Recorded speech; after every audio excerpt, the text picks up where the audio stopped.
प्यारे बच्चों, आज के तीसरे वीडियो में देखिए, आज हम समुच्चय के अंतर्गत 3 परिभाषाएं लिख रखी, इसको पढ़ेंगे। उसके बाद मैं अगले परिभाषा बताऊंगा।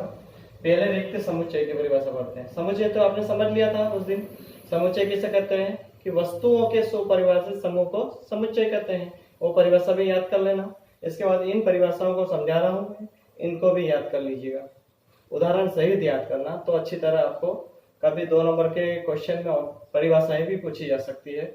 तो देखिए, रिक्त समुच्चय एक समुच्चय जिसमें एक भी अवयव नहीं होता है रिक्त समुच्चय अथवा शून्य समुच्चय कहलाता है। इसे फाई, ये फाई का संकेत है, जीरो बना के आड़ा डंडा ऊपर खींच दो, ये फाई है, इसे फाई कहते हैं। फाई या खाली मजला कोष्ठक, कौन सा कोष्ठक? मजला कोष्ठक से प्रदर्शित करते हैं। अब देखो, इस रिक्त समुच्चय को मैं समझाता हूँ। उदाहरण जैसे कि ये अपना ए समुच्चय कौन सा रूप है? ये समुच्चय निर्माण रूप है। समुच्चय निर्माण रूप मैंने पहले बता दिया था। एक समुच्चय निर्माण रूप होता है और एक सारणीबद्ध रूप होता है। तो मैं समुच्चय निर्माण में एक परिभाषा है, उदाहरण है इसका रिक्त समुच्चय का कि x इस प्रकार है। किस प्रकार है x? x का मान 1 और 2 के बीच में है। 1 और 2 के बीच में है, एक प्राकृत संख्या है। x एक क्या है? प्राकृत संख्या। अब जानते हो कि प्राकृत संख्या कहां से चालू होती है? 1 2 3 4 5 6 अनंत तक जाती है। तो 1 2 3 आता है, तो 1 और 1 के बाद क्या आता है? 2 आता है। तो 1 और 2 के बीच में कोई संख्या आ रही क्या? नहीं आ रही है। प्राकृत संख्या हमेशा पूर्ण होती है ना? पूर्णांक होती है। और 1 के बाद 2 2 के बाद 3, तो इन दोनों के बीच में कोई संख्या नहीं आती। तो ये उदाहरण किसका है? रिक्त। देखो, मैं बता रखा है 1 और 2 के बीच में कोई अवयव, कोई प्राकृत संख्या नहीं है, इसलिए ये क्या है? रिक्त समुच्चय का उदाहरण है। क्लियर? इसके बाद अगली परिभाषा है परिमित समुच्चय। एक समुच्चय जिसमें अवयव या सदस्य, अवयव को क्या बोलते हैं? सदस्य भी बोलते हैं, या उसके मतलब क्या बोलते, सदस्य, अवयव या उसके अंग, जो भी बोला जाए, उसके अवयव की संख्या कैसी होना चाहिए? निश्चित होना चाहिए। तो उससे क्या कहते हैं? परिमित समुच्चय कहलाता है ये। तो देखो, उदाहरण द्वारा समझाता हूँ कि अवयव समुच्चय में जैसे संख्या फिक्स रहती है, जिसको अपन गिन सकते हैं, निश्चित है, जिसको गिन सकते हैं, वो क्या है? परिमित है। जैसे 2 4 6 8। तो यहाँ देखो सदस्य कितने हैं? 2, मतलब 1 2 3 4। तो इसके नंबर ऑफ ए, मतलब इसको परिमित समुच्चय को ए समुच्चय है तो ए को एन से दर्शाएंगे। तो ये एन क्या है? परिमित समुच्चय। अब बी में भी कितने देखें? एक A B C D E, तो कितने टोटल? 1 2 3 4 5। तो बी में भी नंबर बी के भी नंबर कितने हैं? 5। तो इसको एन और एन बी से दर्शाते हैं परिमित समुच्चय को। या बी सी समुच्चय तो एन सी, एस समुच्चय तो एन एस। तो अपन ए और बी कैसे हैं? परिमित। यहाँ पर देख लो, मैं डबल बार लिख गया था, ए तथा भी डबल बार लिखा गया है। इसको ठीक कर लेते हैं, क्या आ जाएगा? चूंकि एन ए तथा एन ए में 4 है और एन बी में 5 है, ये संख्या निश्चित है। निश्चित हो गई। 4 से कोई ज्यादा है क्या? नहीं है, इसलिए निश्चित संख्या है। ए तथा बी क्या है? निश्चित संख्या होने के कारण क्या हो जाएगा? ये कौन सा समुच्चय कहलाएंगे? परिमित समुच्चय है।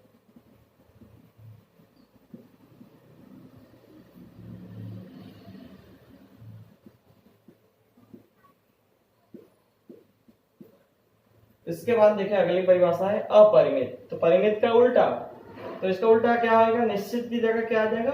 अनिश्चित। एक समुच्चय जिसमें अवयव की संख्या निश्चित होती है। तो यहाँ पर क्या आएगा? एक समुच्चय जिसमें अवयव की संख्या अनिश्चित होती है, मतलब जिसको गिन नहीं सकते अपन, कितनी भी हो सकती है, तो अपरिमित समुच्चय कहलाता है। तो देखो, एक उदाहरण लिया मैंने, प्राकृत संख्या का समुच्चय ले लिया मैंने। 1 से लेकर चालू हुआ, कहाँ तक जा रहा है? 1 2 3 4 5 6 7 8 9, पता नहीं कहाँ तक जा रहा है, ये अनिश्चित है। इसकी अपन को बंद सीमा, लास्ट स्टेज मालूम नहीं है कि कहाँ तक जाएगा। इसके बाद एक और ले लो, 1 3 5 7, ये कौन से है? विषम प्राकृत संख्या है।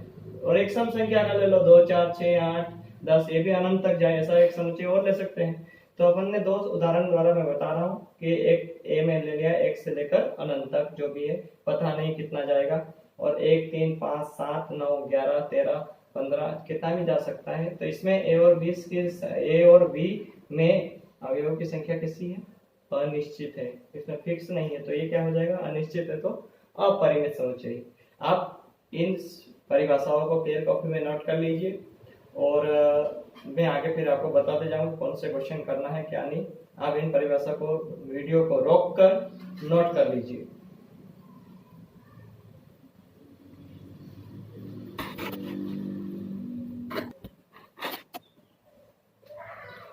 देखिए अब अगली परिभाषा है समान समुच्चय की। तो समान समुच्चय मतलब दो चीजों में समानता अपन को बताना है, उसको समान समुच्चय कहते हैं। जिससे दो समुच्चय ए तथा बी समान समुच्चय कहलाते हैं यदि ए का प्रत्येक अवयव बी का भी अवयव होना चाहिए। मतलब पहले वाले समुच्चय का प्रत्येक सदस्य दूसरे में भी होना चाहिए और तथा दूसरा बी का प्रत्येक अवयव ए का भी होना चाहिए।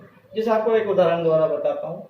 ए बराबर है ए बी सी डी, तो यहाँ ए बी सी डी है और बी में भी देखो तो ए का प्रत्येक अवयव कौन है, ए बी सी डी। तो ए का प्रत्येक अवयव बी में देख लो पहले, ए तो ए है, बी तो ये बी भी है, सी तो ये सी भी है और ये डी तो ये डी भी है। तो ए बराबर बी, ठीक है। तो ये और बी का भी देखो, सी इसमें तो सी इसमें भी, ए इसमें तो ए भी, डी इसमें तो डी इसमें भी, बी इसमें तो बी इसमें, मतलब दोनों की संख्या भी बराबर होना चाहिए और प्रत्येक सदस्य भी मिलना चाहिए। तो ये ए बराबर बी, तो ए और बी बराबर है तो क्या कहलाएगा, समान समुच्चय। तो यहाँ जैसे कि मान लो एक उदाहरण अलग लेता हूं मैं, ए बराबर 1 2 3 और 4 ले लिया और बी बराबर ले लिया मैंने 2 3 4 ले लिया। अब एक इसमें बी में है क्या, नहीं है। 2 तो है, 3 भी है, 4 भी है, मिल गए, लेकिन एक नहीं मिला। और 2 3 4 इसमें मिल रहे हैं, लेकिन एक सभी सदस्य मिलना चाहिए। जैसे ए बी सी डी पूरे यहाँ पे मिले तो ए बी सी डी यहाँ पे मिल गए, तो ये समान हो गया। तो ये क्या हो जाएगा, इसलिए दोनों सदस्य मिल नहीं रहे, समान नहीं है, तो ए बराबर नहीं है। या चाहो तो संख्या एक और ले लो, कौन सी 5 ले लेते हैं। तो ये यहाँ तो संख्याओं में तो बराबर है, लेकिन एक सदस्य एक इसमें नहीं है और इसका 5 इसमें नहीं है, एक इसमें नहीं है और 5 इसमें नहीं है। तो ए बराबर नहीं है किसके, बी के। तो प्रत्येक सदस्य मिलना चाहिए, तो उसको क्या बोलते हैं, समान समुच्चय। ऐसे एक प्रश्नवाली का, इसी प्रश्नवाली में यही सवाल करो, दूसरा करने की जरूरत नहीं। आगे एक छठा सवाल है कि समान समुच्चय का चयन कीजिए। तो ये समुच्चय अपन को दे दिए, ए बराबर 2 4 8 12, बी बराबर 1 2 3 4, सी बराबर 4 8 12 14 और डी बराबर 3 1 4 2 और ई बराबर -1 +1 और एफ बराबर 0 ए और जी बराबर +1 -1 और एच बराबर 0 1। तो बताइए कि कौन कौन से समान है, इसमें बता सकते हो। तो देख लेते अपन, ए 2 4 8 12, तो 2 4 8 12 कहीं दिख रहा, तो यहाँ 4 8 12 14, तो ये इसका मेल किसी से भी और इससे भी नहीं हो रहा, ठीक है। अब अगला देख लेते हैं, 1 2 3 4, तो कौन है 4 संख्या वाला, एक ये रहा, तो एक है, ठीक है। 2 तो 2 भी है, 3 तो ये 3 भी है, 4 तो ये 4 भी है। मतलब पहला कौन बराबर है, डी किसके बराबर है, डी के, तो बी डी के बराबर है। तथा और कुछ बराबर दिख रहा, देख लो, -1 तो 2 वाला 2 से तो -1 मिल गया इसमें, +1 तो +1 भी मिल गया और ये इस दोनों एक दूसरे के बराबर है।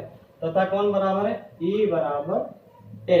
तो ये अपने क्या है, आंसर। दोनों इस प्रश्न का चयन करना था, तो अपने चयन करा, डी और डी बराबर है, ई और एफ बराबर है। बाकी एफ और ये भी बराबर नहीं, 0 है तो 0 तो मिलेगा, लेकिन यहाँ ए है तो यहाँ 1 है, तो ये बराबर नहीं कहलाएगा, ठीक है। तो ये दोनों भी बराबर नहीं है, ठीक है। इसको भी आप कॉपी में नोट कर लीजिए, ये चिन्ह लगाने की जरूरत नहीं है, आपको मैंने समझाया है, ठीक है। आपने सभी बच्चों ने किताबें तो ले ली होगी, नहीं ली हो तो फटाफट ले लीजिए और आप बुक अपने किताब से प्रश्न नोट करिए और उसका हल इस टाइप से आएगा। फिर मैं आगे अगले प्रश्न अगले इंपॉर्टेंट क्वेश्चन आने वाले हैं आगे। ये तो शुरुआत हुई है अपनी, ठीक है। इसको वीडियो को रोक कर लिख लीजिए।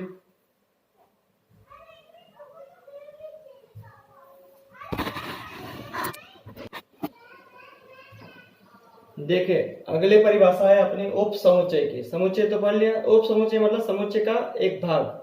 तो समुच्चय का दूसरा भाग ऐसा हम बना रहे हैं, तो यदि उसकी परिभाषा समझ लीजिए पहले। यदि समुच्चय ए का प्रत्येक अवयव समुच्चय बी का भी एक अवयव है, मतलब ए के जितने भी सदस्य हैं वो बी में भी होना चाहिए है, तो ए को क्या कहेंगे, बी का उप समुच्चय कहलाता है। मतलब पहले वाला का प्रत्येक सदस्य दूसरे वाले में हो तो पहले वाला दूसरे वाले का क्या कहलाता है, उप समुच्चय कहलाता है। जैसे उदाहरण में बता रहा हूं आपको। और इससे कैसे लिखते हैं, इसको पढ़ते हैं ए उप समुच्चय है बी का, ए उप समुच्चय है बी का, तो इसको ऐसे लिखते हैं, इसको ऐसे लिखते हैं। और इसे पढ़ा कैसे जाता है, पढ़ने का कैसा आएगा, ए उप समुच्चय है बी का। देख लो आप एक उदाहरण से जल्दी समझ जाओगे परिभाषा। फिर से मैं पढ़े रिपीट कर रहा हूं। समुच्चय ए का प्रत्येक अवयव मतलब प्रत्येक सदस्य समुच्चय बी का भी एक अवयव है, मतलब समुच्चय बी का भी एक अवयव होना चाहिए। जो ए में है वो बी में भी होना चाहिए, तो ए क्या कहलाएगा, बी का उप समुच्चय। जैसे एक उदाहरण में देखिए, ए के अंदर है 1 3 5, अब बी में देखिए 1 2 3 4 5 6, तो देखो एक इसमें बी में भी है, 3 तो 3 बी में भी है, 5 तो 5 बी में भी है। तो जो छोटा वाला भाग है वो छोटा वाला भाग कौन है, ए, और बड़ा वाला भाग कौन है, बी, ठीक है। तो ये वाला भाग इसका क्या कहलाएगा, उप समुच्चय। तो ए उप समुच्चय है किसका, बी का। अब दूसरा उदाहरण देख लीजिए। जैसे ए के अंदर है ए बी सी डी और बी के अंदर है ए और सी, तो यहाँ पर बड़ा तो ये है, छोटा भाग ये है, तो उप समुच्चय कौन है, किसका कौन है, तो छोटे वाले भाग में इससे देखते अपन, ए में है, ये सी किसका, बी का है, तो ए का भी है। तो देखिए, तो ए ये क्या कहलाएगा, बी वाला भाग ए का उप समुच्चय कहलाएगा। मतलब जो बी के सदस्य है वो ए के अंदर भी है, तो बी उप समुच्चय है ए का। और इसमें देखो एक के जो सदस्य थे वो बी में थे, तो ए उप समुच्चय कहलाएगा बी का, और इधर बी उप समुच्चय कहलाएगा ए का। तो उप समुच्चय एक दूसरे के बन सकते हैं कोई भी, या तो एबीसी उदाहरण अपनी ओर से है, इसकी जगह P Q R S T जो भी दिया जाए वो लिख सकते हो। अब उप समुच्चय कैसे बनते हैं उसके लिए एक नियम है कि उप समुच्चय बनते कैसे हैं। तो उप समुच्चय के नियम, तो पहला नियम ये नियम और ये परिभाषा, ये सबसे इंपॉर्टेंट परिभाषा है, इसको याद कर लीजिए और ये नियम याद कर लीजिए। ये नियम आपके ऑब्जेक्टिव में भी आते हैं और इसके द्वारा ही आप सवाल कर सकते हो। ये 3 नियम याद होंगे तो आपको सवाल याद होंगे, ठीक है।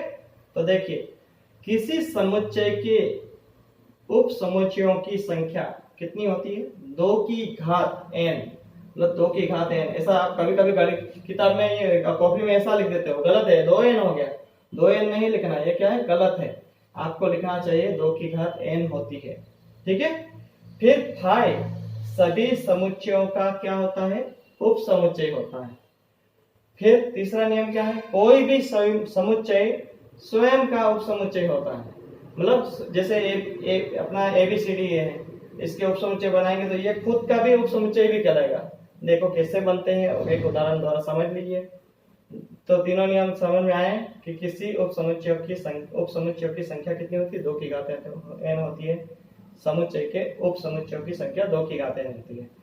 फिर फाई सबका होता है, और एक तो 2 समुच्चय तो अपन को ये मिल जाएंगे, एक फाई लेना पड़ेगा, हर समुच्चय में लेना पड़ेगा। उप समुच्चय संख्या निकालेंगे अपन, तो पहले फाई लिखो, फिर लास्ट में ये वाला खुद ही लिख दो, जो समुच्चय देखा वो भी खुद उप समुच्चय होता है। तो 2 समुच्चय तो यहाँ बन जाएंगे। अब कितने समुच्चय हैं इसके देखते हैं अपन। यहाँ देखो, इसको नाम दे देते हैं, माना हल देख लेते हैं। इसका मान लेता हूं मैं, इसको क्या नाम दे दो, ए नाम दे दो। ए के अंदर कौन कौन है, ए बी सी। यहाँ पर सदस्य कितने हैं, n की संख्या कितना, तो लिखो यहाँ पर n की संख्या, n मतलब सदस्यों की संख्या। यहाँ पर या चाहो तो यहाँ करके कितने हैं, n का मान कितना है 1 2 3, तो n बराबर 3, इसलिए 2 की घात n, तो 2 की घात n में मान रख दो, तो 2 की घात कितनी 3, तो 2 का गुणा 3 बार करो, मतलब 2 गुणित 2 गुणित 2, तो कितना आ रहा है 2 दूनी 4, 4 दूनी 8, तो ये 8 आ रहा है। तो इसके उप समुच्चय कितने बनेंगे, प्रश्न क्या है, समुच्चय के एबीसी के सभी उप समुच्चय लिखना, तो कितने उप समुच्चय बनेंगे, 8 उप समुच्चय बनेंगे आपके, ठीक है। तो 8 उप समुच्चय बनेंगे, तो इसलिए लिख लेंगे अपन, इसलिए अतः 8 उप समुच्चय बनेंगे। तो देख लीजिए ए के सभी उप समुच्चय, सभी उप समुच्चय, ए नाम दे दिया अपन ने, बार बार इसको लिखने की जरूरत नहीं पड़ेगी, इसका नाम क्या है ए। तो पहला उप समुच्चय कौन बनेगा, परिभाषा में देखो 5, तो पहला आ गया 5। फिर दूसरा समुच्चय बनाने के लिए अपन को मझला कोष्ठक तो लेना पड़ता है, तो दूसरे में एक एक सदस्य ले लो, पहले ए ले लिया, फिर बी ले लिया, फिर क्या ले लें सी ले लो, सी के बाद एक एक सिंगल सिंगल हो गए, अब डबल डबल ले लो, तो डबल डबल देखेंगे, पहले कौन डबल ले ले, ए के साथ क्या ले ले बी, तो ए कामा बी, उप समुच्चय में कामा अंदर लगे, ठीक है, और बाहर भी कामा लगते जाएंगे। फिर दूसरा ए के साथ, ए का जोड़ा बी से बना, अब बी का जोड़ा किससे बना ले, सी से, तो बी के साथ क्या ले लेते हैं सी, तो दो दो के जोड़े देखो, ए के साथ बी आ गया और बी के साथ सी आएगा, लेकिन ए और सी साथ में नहीं आए, फिर सी के साथ क्या ले लो, ए ले लो, अगला ले लेते हैं अपन, देखो ए से बी गए, चक्री क्रम चलना हुआ, बी से सी आए और सी से कहां जाएंगे ए पे, तो सी के साथ क्या आ गया ए आ गया, ठीक। तो दो दो के जोड़े हो गए, अब तीसरा दो दो के जोड़े हो गए, अब 3 का जोड़ा ले लो, तीनों का, तो तीनों का जोड़ा में कौन आएगा ए बी सी, तो देखो अब लास्ट नियम क्या था, कोई भी समुच्चय स्वयं का उपसमुच्चय होता है, तो ये तो खुद का ए का नाम क्या था ए बी सी, तो यहाँ पर भी उपसमुच्चय भी ए बी सी बन गए, ठीक है। तो देखिए कितने संख्या गिन लो, 8 बनना चाहिए, 1 2 3 4 5 6 7 8, तो ये अपना क्या है आंसर। इसके बाद मैं आपको इसको नोट कर लो, फिर मैं होमवर्क दे रहा हूं, ठीक है। ये उप समुच्चय के सवाल इंपॉर्टेंट है, 2 नंबर में पूछे जाते हैं और इसके नियम भी आपको परीक्षा में आ सकते हैं, तो आपके इसके द्वारा मैं सवाल समझाऊंगा। ये सवाल आपको अच्छी तरह समझ में आया, ठीक है, इसे नोट कर लीजिए।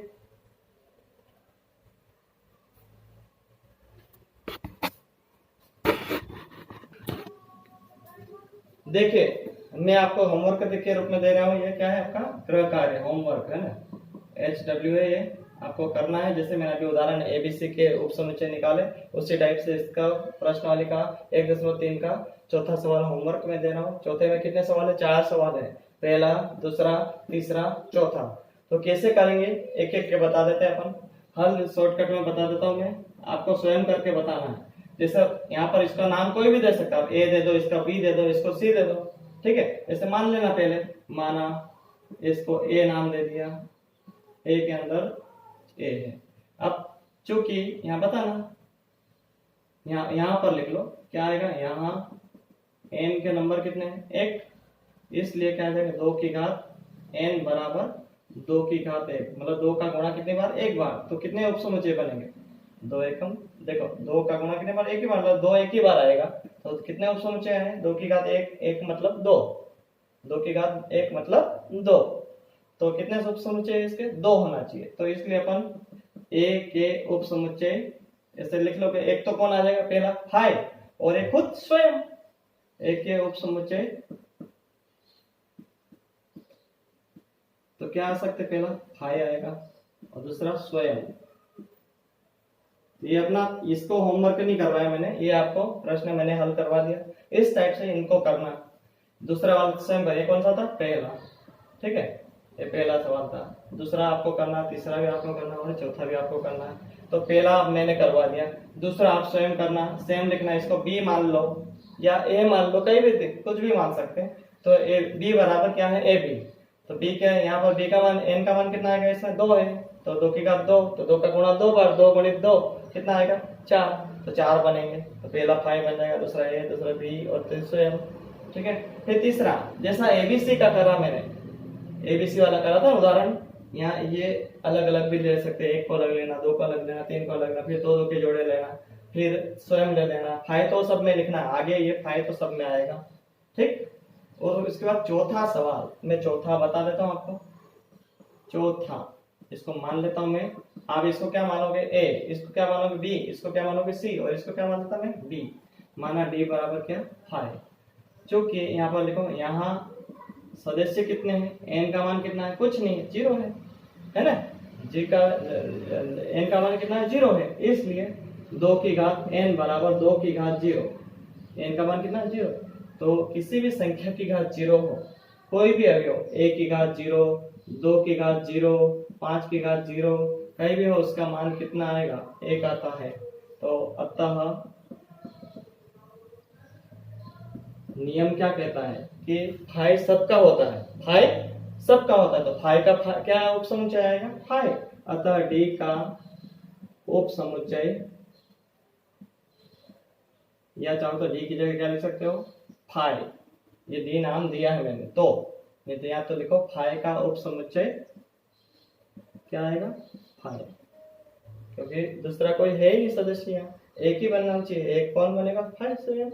देखो दोनों नियम लागू है, फाइ भी खुद आ गया, नहीं इसका जो स्वयं उपसमुच्चय खुद है समुच्चय फाइ, वो फाइ भी स्वयं, दोनों नियम लास्ट के लागू हो गए। तो ये अपना ये इसका आंसर ये रहेगा। तो बाकी आपको ये 2 करना होमवर्क, दूसरा और तीसरा आपको करके मुझे सेंड कीजिए। आप लोग पहले वाले वीडियो में भी मैंने जो पिछले 2 वीडियो बनाए प्रश्नावली के, जो 1.1 के उससे पहले मैंने जो उदाहरण समझाए, उसको भी आपने हल नहीं करे, समुच्चय निर्माण रूप और सारणीबद्ध रूप के आपको हल करके मुझे सेंड कीजिए। इसके बाद आपको ये सवाल भी करके देना है, ठीक है।